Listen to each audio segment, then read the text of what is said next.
This is the Women's International League for Peace and Freedom show, The Wake Up Call, on WCOMLP, Chapel Hill and Carver, 103.5 on your FM dial, or live streaming at WCOMFM.org. You can also watch the show on the People's Channel after a week's delay on Thursday night at 10 p.m., Friday morning at 6 a.m., or Tuesday at noon.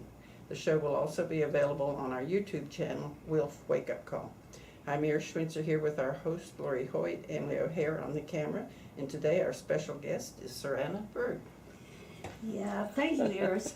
I just wanted to mention that we are in such a great location. We're in downtown Carver and right next to the Art Center, and I just went into the Art Center and they have a new exhibit and it's gorgeous. I just want to tell everybody, it looks like a birthday party. It's really, really beautiful. So I just wanted to give a shout out to the Art Center because it's a great place for us to be located and so close to it and see all the different exhibits. And we're here every Wednesday and we're very happy to be here, very grateful to WCOM. And we're so happy to have our guest today, Ciranna Bird. What a pretty name. Thank you. Yes, it's a name that you're not going to forget. And Ciranna was just reminding me, I was trying to think where I had met you, and it was at the Farm Labor Organizing Committee. Yes, so it was the North Carolina Farm Worker Institute, and it was the end of a very long day. We had a lot of workshops, and there were heavy topics, you know, talking about farm worker lives and the mental health, the impact, and it was hard. And it was the end of the day, and a group of women came and sang us songs called The Raging Grannies, and they were just beautiful. They had these giant brimmed hats and colorful outfits, and they sang a cappella words that I've never heard before, but got us all re-energized right in time for a boycott that was going to happen. And so, yes, that is where we met. Yes, we were walking out, Mm-hmm. and you gave me your card. I was trying to remember where I got this card from. Yes. And when I saw what was on the card, what your work is, which we want to mention, Yes. is farm and food security. So I thought that might have been where we met, and I think you know my grandson, Yes. Jared Cates. Jared Cates, who's on a Lucky Stiff is on a boat right now to Ocracoke, but he works with the the Carolina Farm Stewardship Association. So he was there too, and I just missed him. I was a little late. Okay, so yes, now we've traced that back, so I'm so glad that you're here. And this is something he's interested in, I think my whole family, and I think our whole community.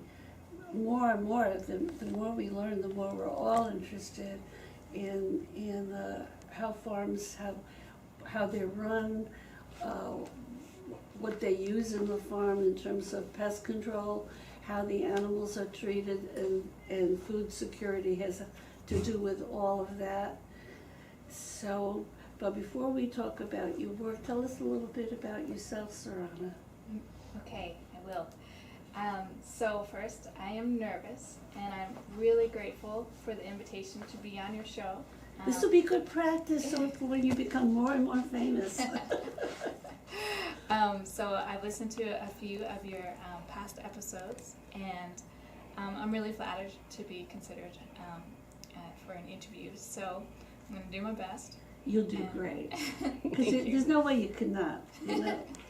Yes. And just so you know, for your security, if all of a sudden you think there's nothing more you want to say, we always bring some music, and we could always, you know. So it's going to be fun. Excellent. I'm already enjoying this a lot. I've already taken pictures and Yeah. I've been a tourist. So yeah, this has been. You're This is helping quite make a us privilege. famous, yeah. Yes. So I guess there's I just recently took a Racial Equity Institute training, and I saw that you previously had Deborah Stroman on, Yes. and she's a teacher in the Racial Equity Yes. Institute. And so part of my journey is to talk about race, and I'm going to be a little clumsy because I'm still new at it. But I wanted to acknowledge that what I have today, I have benefited greatly from white supremacy, and acknowledge that that's something that I feel needs to be spoken out loud. Also acknowledging that the three women in this room are white, and a lot of the guests on this show have been white. But I've been really happy to see the two Latinos that were on your show that were students at the Students in Action of Farm Workers. I know I got that wrong, but it's SAF. Yes. Yes. Well, we try to have as much diversity as we can, and because we're, small in a place, we bump into people at different activities, invite people to come, and so that's always something though we know we need to do better on. It's not easy. Yeah. It's a challenge, but it's a challenge. Yes, there are a lot of amazing leaders that I'd love to connect with you, so that way they might be future. Give us names and numbers, and we're always glad to call. We're always looking for people for the show, so if you know somebody, whatever color, who would be interested, we'd love to hear about it. Exactly. Yeah. Thank you. Yes. So I grew up in a small suburb in New Jersey, and it was a very small town. We knew everybody, and I was there from kindergarten till high school, all the way through. And it was in my opinion, a very wealthy town, a very white town. And my brother and I were the token brown people in the town. There was one Cuban American family, and there was an African American family that was there for just a few years, and then Asians, maybe a few, but the majority were white, and the school system was fantastic. It was a public school, but it ranked like one or two, top two in New Jersey. So there was a lot of expectation of everybody graduating high school. That was like a given, and then the curriculum was geared toward being able to succeed in college. And so that was a very big launching pad that I was given, and so I just acknowledge that. Yeah. Well, yeah, and that's another thing that there's a lot of talk with some of our progressive candidates. I think Bernie was the one who came up. I just was reading it a few days ago, so I'm a little hazy, but how to make our whole school system, the funding, more equitable, because so much of the funding depends on local tax base. Some of it comes from the state and some from the feds, but close to half comes from the local tax base. So if you grew up in the community you did, and in this community in Chapel Hill, Carborough, they can put more into the schools than one of our rural communities down east or up in the mountains, and so that they can hire the more experienced teachers. So yeah, it's all totally not equitable. Yes. And I'm glad to hear that that's beginning to be talked about at the policy level with some of our more progressive politicians, and may they speak louder and not give up on that. Yeah. Exactly. Yeah. So, but good for you for recognizing it. Did a lot of this consciousness, was it raised from the training that you did, or were you already pretty aware of a lot of it? Yes, I would say on one hand it's been a lifetime of awareness. I was adopted. I was at the age of 3 in an orphanage in Colombia, South America, and 2 people from the United States came and adopted me, and a boy as well, who's my brother but not biologically. Mm-hmm. And I was brought to live in the United States, and my parents were, probably my mom is a very, the current president of the United States has a lot of similar words to what I learned growing up with my white mom, of just the U.S. is, in her view, superior to other countries, and white people are superior. And she never said it out loud, but it was, I was taught early on that I came from a different country, and that in her mind it was inferior. So I'm aware that That's sad. it is, and it was confusing because I was told by my mom that I was white. I became white because I was adopted by her, so she knew where I came from, but refused to see that because that didn't fit with her model of having 2 white kids. So I'm aware that Wilf has a Colombia chapter, so I'm really excited by that. So I just want to say buenos días y estoy feliz de estar contigo. Mi español es muy mal, so I just said, hello, I'm happy to be here with you, and my Spanish is bad, pero yo trato, I try. Well, good for you. Well, I did not know that we had, I knew we were international, and I knew we had several chapters, but I told you before the show, I did go to Colombia, I think in '04, many years ago, right around an election time, and I went with Witness for Peace, which was not a Wilf organization, but they're ones that try to bring us folks from this wealthy country to know what it's like in Nicaragua. They're based, I think, in 4 countries. They go to like Nicaragua, Cuba, Colombia, and I can't remember the other one, but they bring delegations, and they have some staff that stays in that country so that they get to know who to introduce us to, the visitors to, so that we can go back and tell the story. And a lot of it is to show what American policies are doing in some of these countries, particularly the drug war, and how it's hurting the farmers. Like in Colombia, we went up by plane to some more remote place and met with farmers and got to talk to them. We met with women's groups when we were in Bogota. We met with a wide variety of groups, and actually we met with some of the military at one point, and then just as the day we were going to be leaving or the day before, we met with some of the embassy people and to say some of the things we learned and question them about American policies, which we mostly disagreed with. And then we were charged with coming back and telling people, so when people, it's one thing to read about something in a newspaper, but to hear somebody say, I went there and this is what I saw and this is what happened, can hopefully be much more impactful. So that's the whole purpose with Witness for Peace, is to be a bridge and to bring these stories back to the communities, your churches, your organizations. So so it was very powerful being in Colombia. That's fantastic. Yeah. Do you know what year? I think it was '04. Oh, 2004. Yeah, 2004, yeah. Excellent. I wish I could have been there with you to I see all the wish sights. I wish you could have too. I think it was a little before your time though. Oh, not necessarily. I went back to Colombia first time in 2007. Oh, you did? Yes, and I flew into Bogota, and that's the capital.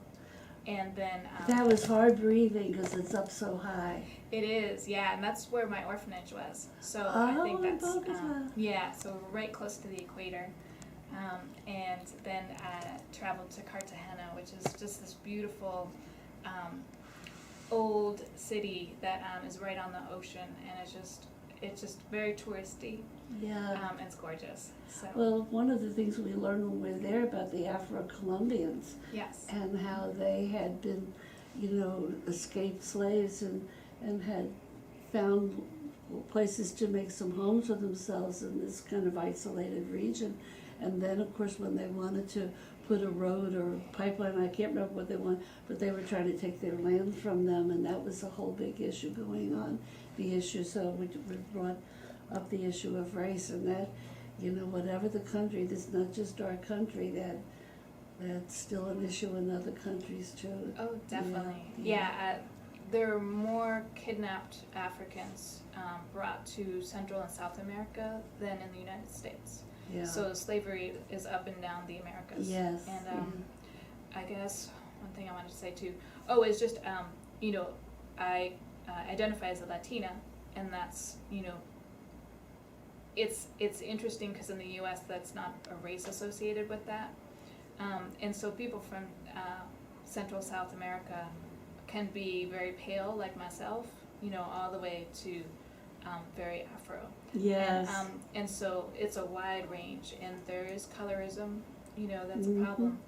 But the U.S. I think has the renowned advantage of really systematically creating race and using it to continue oppression of slavery and to and justify it. Yeah. and justify it. And the U.S. has a very long track history in Colombia, promoting a lot of violence, and so I'm gonna get off that topic because Yes. I'm not That's- I'm not well versed in it, but it's there's a long history. It's a long history, and yes, but we want to get back to what got you involved and interested in agriculture and farms and farm animals, etc. Yes. So I moved here from Massachusetts in 2013, and we moved primarily because of the weather. It's cold and there's a lot of snow, and I'm grumpy when it's cold, and so decided to move here, and it's beautiful, and I love North Carolina. Did you move here with your parents as a child, or did you move No, as an as an adult. As an Yes, adult. yeah, with my husband. Yeah. You were married at that point? Yes, I still am. Congratulations. Thank you. And so, we moved here, and I was getting to know the area, and I wanted to find some pumpkins just to decorate the outside of the house. And I drove and found this place called the Collard Patch, and he didn't have any pumpkins, but the farmer was so nice and polite, and so he's like, "Oh, do you want a collard or a cabbage?" And just to be nice, I said sure.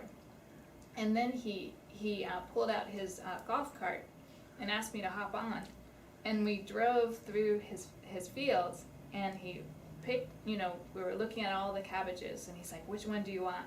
And they were like in the ground still, and I was like, "Ooh." So it was. This was real. It was real, yes. So it was the most beautiful gift ever. Like, I've never seen. I mean, cabbages are just beautiful in general, but They this was really just really precious. They just cut it straight from the ground. So that got my interest a little bit, and then I went on a tour of farms hosted by Carolina Farm Stewardship Association. Oh, for goodness sake. Yes, Yeah. and so that is where Jared works. He's a community mobilizer, and they do a lot of work to help connect eaters in North Carolina and South Carolina, get to know the farmers that are here, and primarily the farmers that are local. Oh, yeah, obviously they're local, but farmers that do organic and sustainable methods. Yeah. And so, that was my first introduction, and that's how I got involved in being a farm and food safety writer. So you're a writer. I am a writer, yes, and I write nonfiction primarily and articles. So I have my own website where I write a food blog, and it's creatively named North Carolina Food Blog. I didn't give a lot of thought into that, and I have a business card, and I also have the website that I'll give later. Okay. And where was I going with that? Yes, so I write articles for different farm organizations. I cover conferences. I interview farmers, and so this is unusual for me to be interviewed. I tend to be the one asking questions, so it's harder on this side. You're in the hot seat, huh? Yes, definitely. We'll try not to have it be too hot. No. Yeah. So your interest came from that experience and some others, and Yes. just grew from there? Did you take in school, did you study anything to do with it in school? Yes.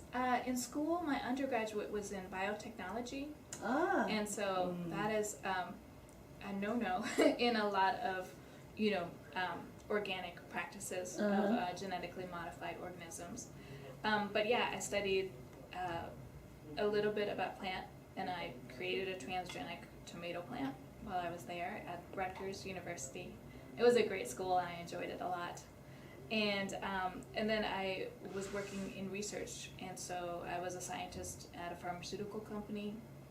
And then I went for grad school and lasted maybe like less than a year. It was for a PhD, and I wanted to get a PhD so I could become somebody and make my family call me doctor. So those motivations didn't last for long, and so then I left Pennsylvania. I lived in Hershey, PA during that time, and it smelled great. I love chocolate, so you walk outside and it would smell like chocolate, so that was wonderful. Okay, so I'm digressing, right? So you're asking about training. So then I have a master's in public health epidemiology, and that's a long word, and my mom often gets that confused with dermatology. So it's not the study of skin, but it's the study of disease on a population level. And so none of that has to do with farming or food safety. So it's an interesting path I took. Then I worked 9 years for the government, Massachusetts State Public Health, and I transitioned from one job to the next, and then I got married, and when I came back they said, we have good news and we have bad news. And the good news is we want to keep you, but the bad news is that you've been cut from the grant. And you're now going to be working as a supervisor in a laboratory, working with foodborne bacteria. So that is my interest in foodborne bacteria, because I received human samples and was tasked with finding out, did they have Salmonella, Shigella, Campylobacter, E. coli, and then exactly which type of, so there's like at least 1,000 different types of Salmonellas, and our lab was able to identify exactly which one. Wow. Which is helpful for tracking outbreaks. So I was involved in outbreaks, and we'd get samples from a restaurant and the people working at that restaurant. And when we found that they had Campylobacter and the people that ate at the restaurant had Campylobacter, we could pinpoint and say, you need to stay home until you're cleared. So that's my interest in foodborne bacteria, and my mother-in-law will tell you that she laughs at me while I'm cooking, because I'm very food conscious of how to make sure to handle raw meat and raw eggs. Yeah. So you came at it from, that's an interesting way to come at it. Yes. Yeah. So that sounds like it's a very valuable kind of information and knowledge to have. So Yes. do you go and inspect any farms? No, that is not my role. So as a writer, I get to see people who are the specialists. So in North Carolina and South Carolina, for our small scale farms, when they go to a farmer's market, the rules for food safety are different than when they're selling their produce to a wholesale place. So whether it's a restaurant or a grocery store, I was trying to find that word. Yes, so those grocery stores, then they're required to be, it's called GAP and Good Agricultural Practices. So Carolina Farm Stewardship Association is helping farmers get the training and the certification to be able to sell their vegetables and their fruit to larger markets. And so that is the role. So it's more stringent if you're going to a big market like that. It is more stringent, and sometimes not in a good way. Sometimes the rules are made for very large agribusinesses, Mm-hmm. and so they're not compatible with small With the farms. small farms. So Roland McReynolds, the executive director, and I'm going to say CFSA because it's a long name. Yeah, okay. So, but CFSA stands for Carolina Farm Stewardship Association. So Roland McReynolds and his team really lobbied to make sure that the rules made sense for the size farms that are here in North Carolina and South Carolina. And they talk a lot about Food Safety Modernization Act, FSMA, and so there's a lot of rules, and the key is how to get farmers aware of them and be compliant. So that, so they were kind of kept out of some larger markets because of rules that fit better for huge organizations. Sometimes, yeah, sometimes the rules would prevent it, but oftentimes the smaller markets have extra challenges too. You know, do they have enough broccoli to supply? Yeah. You know, so there's that piece. But these new federal guidelines have come out and have had the potential to close down small farms. When So- did they come out? FSMA came out, I'm drawing a blank.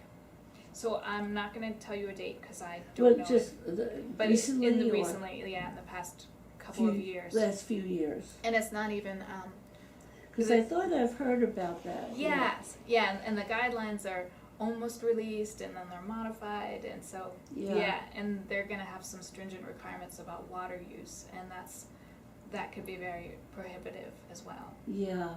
Yeah, I think that I'd heard about that, but you're right, the other part of it is a small farmer can't necessarily have the volume. Somebody wants, you know, several, like 50 crates of broccoli, they won't have that, they have smaller amounts, usually. Exactly. And so, yeah, in terms of the supply and the demand, having that mesh along with the rules makes it really difficult for small farmers, yeah. Definitely. Yeah, well, this is about the time we take a break and we can Perfect. catch our breath and see if we have any announcements. This is Will's Wake Up Call on WCOMLP, Chapel Hill and Carver, 103.5 FM. You can stream us live at WCOMFM.org. Okay, you had an announcement? Um, No? I really don't, but if you could mention Miriam's Yeah. labor activities. Miriam for the Women's International League for Peace and Freedom is the chair of our labor committee. And so anybody who's interested in learning more or working on labor issues, you're to call her at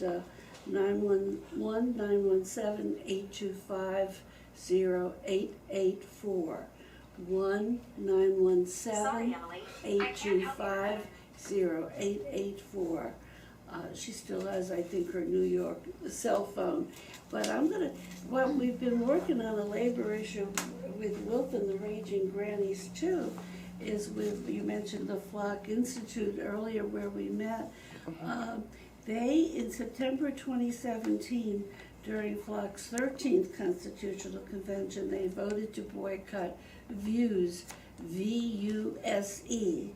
It's a Reynolds product, e-cigarette, until Reynolds signs an agreement with Flock, the Farm Labor Organizing Committee, signs an agreement that guarantees farm workers freedom of association. It is time for Reynolds and BAT to rethink the cost of denying workers' rights. We are showing our support of farm workers by boycotting Vuse. So I just wanted to get that. We've had several. You mentioned when you had the institute that you were getting ready for a protest afterwards. So once a month we were having protests, many of which the grannies sang at. It would just be about an hour's protest, but just to have signs and be alerting. It was right at the 5 o'clock traffic, alerting the public about that there's an issue here, and also getting people to call and sign petitions. So this is still ongoing. And just to let people know that to this day, farm workers remain excluded from many worker protections, including the right to join a union and collectively bargain to improve working conditions. Fear of retaliation and blacklisting leaves farm workers in a dangerous and precarious situation that discourages them from speaking out against abuse and exploitation.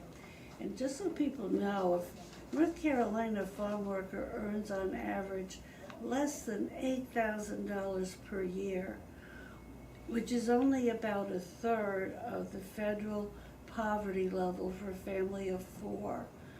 So because of poverty wages, half of farm worker households cannot afford to adequately feed their own families. They're picking the crops for us, and yet they're struggling to have enough food on the table for their families. But not only that, a lot of times they suffer wage theft. What are you going to do? You're out in the rural area and the farmer says, I paid you. I don't owe you any more money. And through growers' lack of adherence to immigrant farm workers' wage requirements. So the other thing is that they struggle with, the farm workers, sickness from the heat, and there are people in North Carolina, farm workers, who have died from insufficient water being available during, and anybody who lives here knows how hot our summers can be and have gotten worse. And also the heat and chemicals with tobacco, particularly from chemicals, but the pesticides are used in other crops. So, anytime you're enjoying your food, just say a little prayer of thanks to the heavens, and also to thank the farm workers, those who have picked your food and have gotten it to you. And all of us need to really be aware of the need for justice for how farm workers are treated, yeah. So you write about these issues? I do. And, speaking about... I just want to say, I'm getting back because I've been giving feedback. We don't mention our guest names enough. And we are talking, and it's an adorable name, Ciranna Bird. Ciranna's with a Ciranna.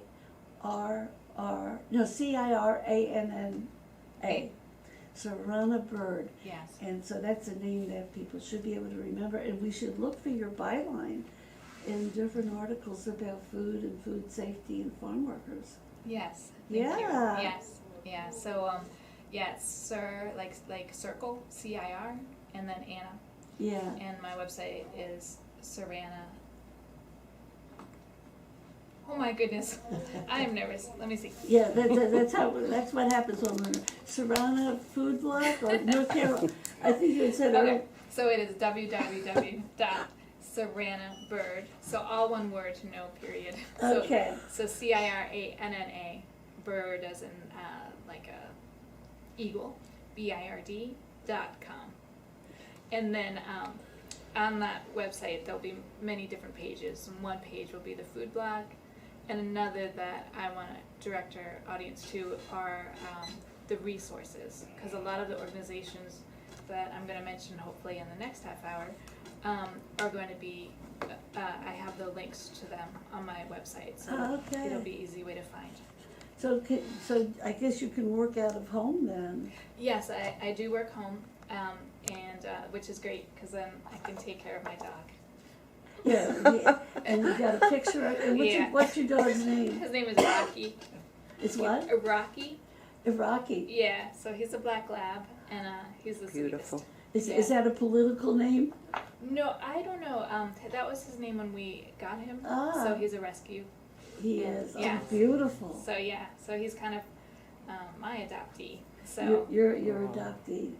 So so Ciranna has told us in the first part, for anybody who's tuned in late, that she was an international adoptee. Yes. From Colombia in South America, pretty far away. Yes. Yeah. So it was definitely a lot of strange destiny that I came from an orphanage in Colombia, and then am here today. And Well, we're very glad.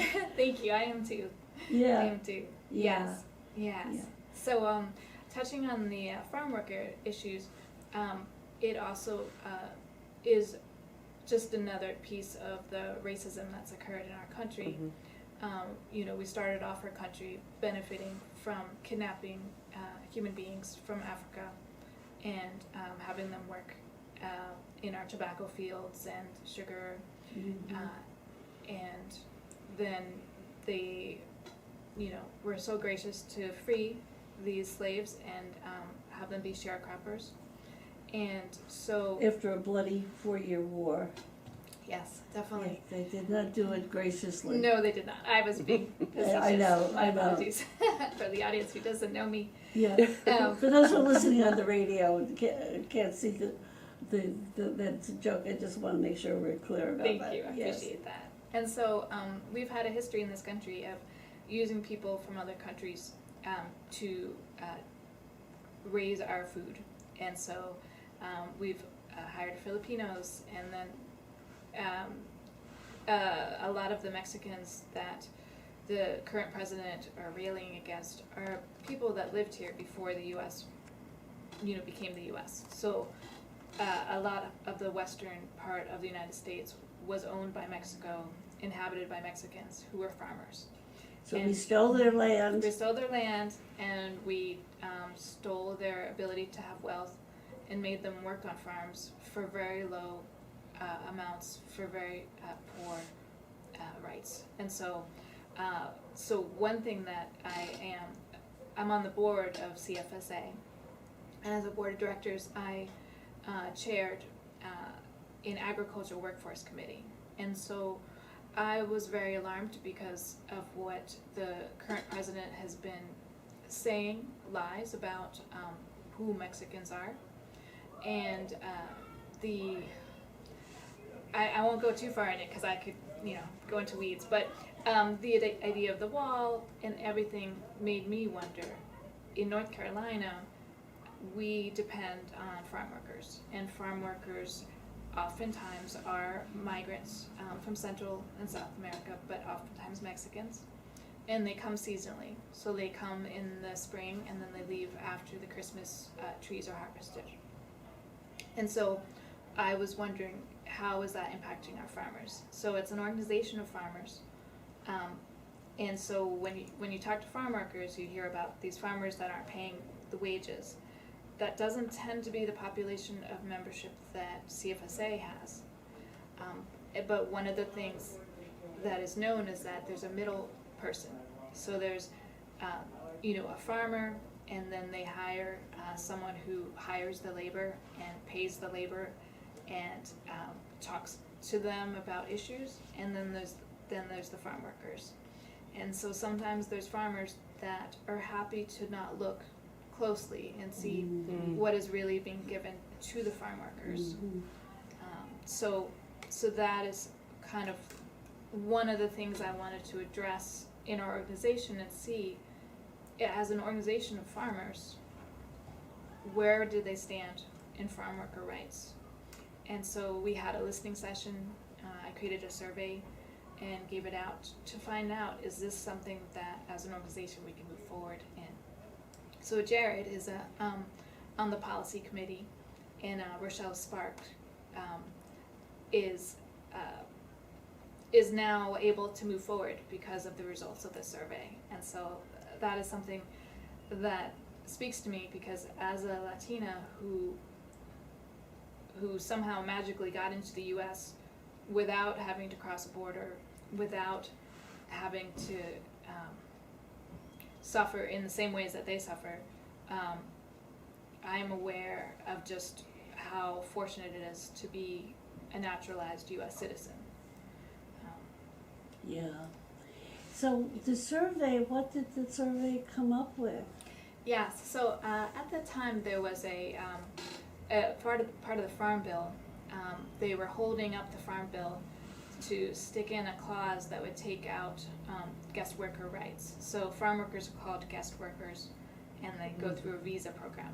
And they were thinking about changing the visa program and taking away farmers' requirements to pay for transportation, pay for their housing, and pay them less money, and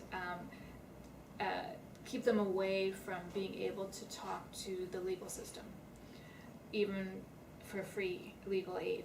And so all of these measures were being promoted multiple times. You know, it went to Congress and under different names. And so that was kind of, we were just starting at the base ground, like, you know, do you believe in kicking dogs is pretty much the questions we were asking, you know, because the housing that's provided is very poor, substandard, unsafe. I've seen it, yes. Yes, and oftentimes, and I can't speak for all farmers. I know one farmer who hires an H-2A worker and treats him amazingly. You know, she's working to get a green card for him, and make sure he's introduced at gatherings, and you know, so that not all farmers are the same. Yes, there's some that are much better than others. Yes. But overall, the conditions are usually pretty rough. Yes, and they were thinking about taking that away, and then a farm worker who doesn't have a driver's license, who is afraid of being deported, now has to find a place to live and get to work, you know, 3 o'clock in the morning in a rural area. So yes. Doesn't even make any good sense, does No, and it's intentional. You know, the goal is to make sure that we have in the U.S. a group of people that are seen as less than, have less rights, that people don't see, make them invisible, and treat them poorly, so that way, as a consumer, we can eat our food cheaply and not think about where it comes from. Well, good for you. So it sounds like you are not only interested in farms and food safety, but very much in the issues of justice in many ways. Yes. Yeah. Yes. Yeah, we need more people, and I know Jared is too. Yes. Yeah. So that you have found some good people to work with, Yes. and so as a writer, you can kind of go anywhere. Or Yes. write on anything. Yeah. Yes, yeah, there's a lot of freedom to that, and a lot of opportunity to attend workshops and trainings, you know, any ones that interest me, and then I can see if they would like to have some coverage. The downside is I am writing about a group of people that don't have a lot of money. So farmers do not have good profit margins, you know, and No. it's a struggling field that the trade wars are just, I won't speak to them because I don't know enough, but it just one insult after the next. And so I get paid in strawberries sometimes, and it's been wonderful. Like they're delicious strawberries, and so it's sometimes more of a barter of goods. So financially, it's not the smartest move I've done in my life. Yeah. But Financially, it's not, but rewarding wise, yes. but in terms of your love of justice and your interest in what you're doing, that part is good. Exactly. Yeah. And I just heard a program today coming back from my daughters in Graham, and the farmers have triple threats. It's not just the these tariffs, which are added on to the, but also with the climate change. Oh yes. And then their fields right now, they said we've had the wettest year than in recorded history, I think, since they've been recording it. It's the wettest year. So the fields are so wet they've not been able to plant, and they're trying to so they're kind of a lot of times between a rock and a hard place, you know. And that what I didn't realize, their economic model is based on borrowing thousands of dollars to get the crop in, and then when they get the crop sold, they can pay it back and hopefully have a margin of profit left. But so they're always working with a lot of risk. It's a very stressful field, and there's a lot of suicides. Is there? Yeah, people think that farming is, you know, it's so beautiful. You get to work in a beautiful environment. You get to work for yourself. but it is extremely stressful, and there's so many unknowns that happen. Last year, they were impacted by Hurricane Matthew and Hurricane Florence, and those hurricanes, can damage. And then for the farmers, oftentimes when you hear the word farmer, you think of a white man. And there are farmers in the states, obviously, that are Native American, that are Asian and African American, and they have all the stresses that other farmers have, in addition to like a federal funding that has had a history of preventing them from getting loans. Yes. And then preventing them from keeping their loan, and then keeping their farm. So there is a lot of Racism does not have any boundaries, does it? Oh no, yeah. So agriculture is ripe in racism, and there's a lot of people that are working great on it. So we were talking about people on the show, and Charlotte Amons is works for the Center for Environmental Farming Systems, and she and Bevelin Yuka chair a racial equity in betweens, talking about food and race. And so there are just a lot of strong players in this state that are working hard to make a difference. So is that, have you written on that also? Have you written articles on that? I have not. I did tap into a little bit of it. I interviewed my uncle, and I have it on my blog, and it's an article. My name before I became Ciranna was Patricia, so that's my orphanage name, and so I had the article written in the voice of Patricia, myself as a little one, and my uncle, who I did not say who he was, but so a white man who lives in California. And there was a lot of talk about, what do you think about immigrants? Are they stealing our jobs? And I hope I did him justice, but it just, I forgot what the question is. Why am I talking about this? I asked if you were writing about yes. these issues, because I would think Thank that you. would be, a lot of people, I'm sure there's some articles about it, but it doesn't hurt to have some more about farm economics, and also that the whole racial justice angle in terms of the farmers themselves and the workers. I would think that would be a really interesting field to get into. Definitely. Yeah. Yes. Yeah. Yeah. So I've dabbled my toe in writing a little bit about farm workers and issues. But yes, there's definitely room for knowledge. And while I'm here, I just want to mention a few things that. One, that we're in Chapel Hill in Carborough, and so Carborough has a wonderful farmers market, and it's gorgeous. We love it. I love it. Yeah. It's one of the first ones in the state.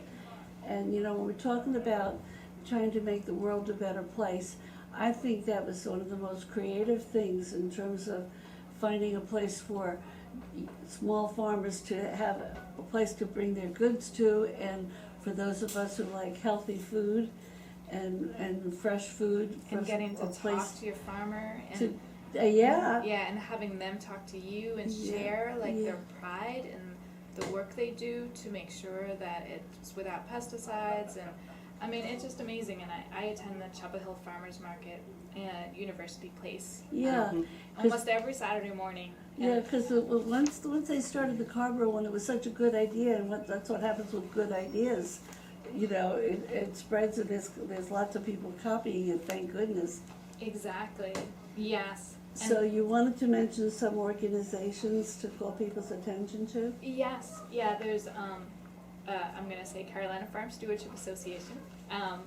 And there's a lot of hard work among the staff and among the board in movement toward creating more racial equity. And regarding farms, so there's a book called The Color of Food, Stories of Race, Resilience, and Farming by Natasha Bowens. Wait a minute, Natasha? Natasha Bowens, Bowens. Okay. And she traveled all over the United States interviewing African American, brown, Asian, Native American farmers, and talked about the struggles. So, that's where I get some of my knowledge. So she's an excellent And the resource. secondary, there was the color of food, and what's the secondary? It's called Stories of Race, Resilience, and Farming. Okay. Yeah, so that's wonderful. There's a book that I bought and I haven't read too far in, but it's Farming While Black. And it's called Soul Fire Farms. So that's the name of a farm up in New York. Soul Fire Farms. Soul Fire. Practical Guide to Liberation on the Land. So that's the writer is Soul Fire Farms. It is, yeah. Okay. Yeah.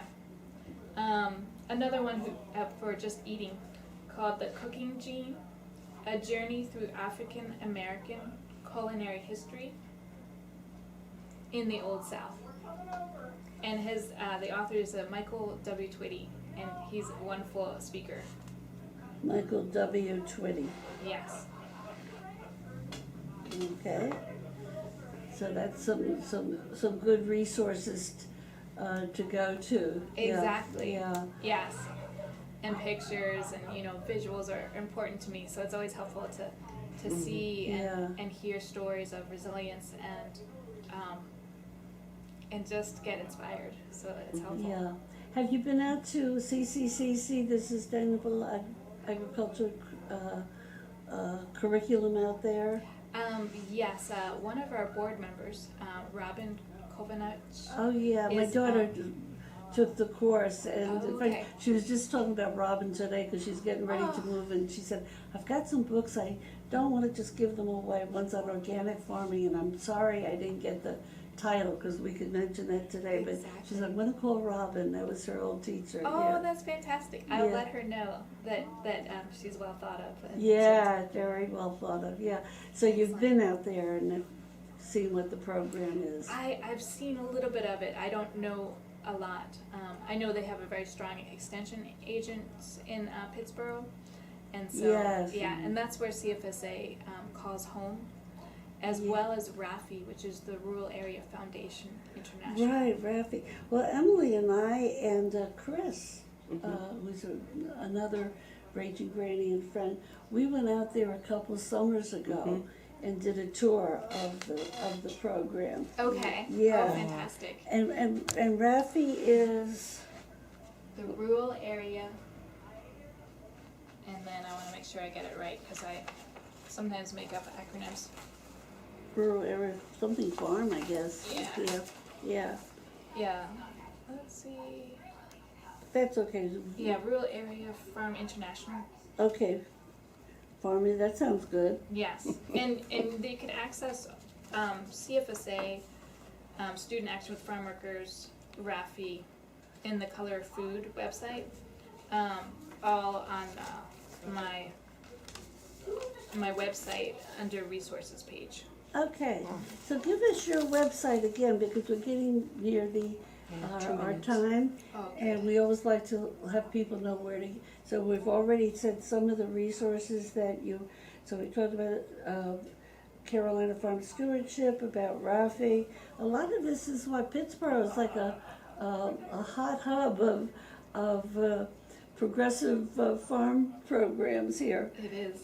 And we're talking to Ciranna Bird, who is concerned with farm and food safety, and she's a writer on these issues, and very interested in justice regarding farmers, and the farm workers. Yeah, good for you. Yes, thank you. Yeah. So give us your website again, just so. Okay, so it is my first and last name altogether.com. Okay. And then so- I'll tell you my first and last name because that was not helpful. So it's www.ciranna bird, BIRD, all one word, .com. .com. Okay, so all of these resources will be on there. Yes. The Yeah. one other thing I didn't mention was Civil Eats. That's a website that talks about food, justice, environmental issues, and also color. So And what is it called? Civil Eats. And civil like in polite. So www.civileats.com.